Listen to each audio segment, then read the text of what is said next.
मो पिलाड़िया आज पर्यंत भी छाड़ी ना मो पिलाड़िया छाड़देले बंची पारि ना तेणु मत जो 10 वर्ष टपु नहीं 60 वर्ष कौन टपिव देखा आज भी सही बहु मन पड़ी बहु सबू कथा तो शिखेलु सबू बड़ कर सबू बुद्धि देदेलु सबू बुद्धि दे सारा पर जिते फगुण कि श्रावण जहाँ भी हो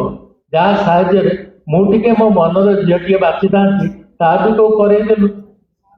तू तो मन को खुशी करके तत्ते भल लगुच गोटे झील नहीं गल कहले आज संगे रही हुए तो जीवन में सेटा मो पे आशीर्वाद हो पारे किंतु मु आ फगुण को मोर आयत्त रखिपारे केते समय कहवाक हम से कथा लिखिदे अतीश तेणु मु कहीदे एति जे मु जोटी आसी ठिया जो जी वर्ष मत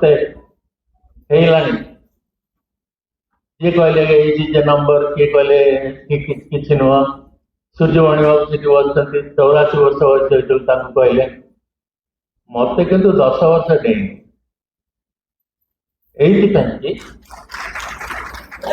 मोर सबुठारु मोर अति चरम बंधु पिलादिन बहुत चिन्हा परिचय कर जहाँ सागर से सांग ताको मो छाड़नी बहु चलीगला किंतु बहु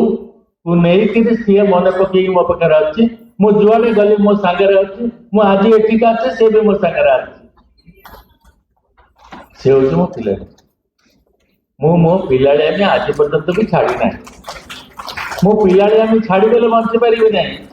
तेणु मत जो 10 वर्ष टपु नहीं 60 वर्ष कौन टपिव देखा मत 60 वर्ष टपिबार चांस ही ना मु 60 वर्ष पाखापाखि भी जापारि ना जीवी भी ना मत जीवाक दब ना मो भीतर थी पिला तेणु मूल कथा हूँ जो मैंने 60 वर्ष पार हो जाती भावुं वैष्णव बाबू जो कथा कहले आप फेरी जातु पिलादिन कथा मन पकातु ताले आप पुणी फेरी जी पुणी आनंद को पलि आसबे सबू कथा हूँ ठीक फेरी भी जाऊँ पिला हो जाऊँ किंतु तारी भितर अति पिला हो गला बेलू बहु को खोज बहु मिल बहु छड़ा जीवन में सबू किसी मिल जाए सबू किसी मिल किंतु से जो बहुर अभाव से दुख रे फगुण कथा से फगुण को सम्मान दबा को कहीं इच्छा मन डाकुने बहुत भल भल दिन मान बीती जाए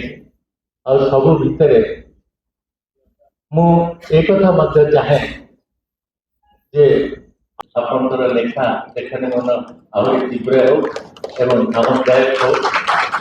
गोटे जन्मदिन आपंकर से जन्मदिन पालन में जब आज केक पठाई था बेक काटी दे गणपति ठोकी दे था मुह बंद कर दी था दीप जल दीप जल कौन से अनुष्ठान में देखी दीप जलवा पर ये भाषण सरिया पर्यंत भी से दुख दुख हो कथा नुह प्रथम भाषण हो सी क्या काम से जलुची और जलुची मैंने पूर्ण पूर्ण ज्ञान होता ये सब तो मल गई विशेष किसी कहवाक नहीं 60 फगुण पर ये अधूठा ये 60 फगुण पर जो सभा समिति आम मिलन आज है अध्यक्ष एवं पूरा जो बहु फाउंडेशन को धन्यवाद करूँ आपण मैंने जो मैंने शुणुंट कथा आजिकल किए शुणे का तथापि आपण मैंने शुणुंट आईपारे आप शुणे पारि से बहुत बहुत धन्यवाद विजय।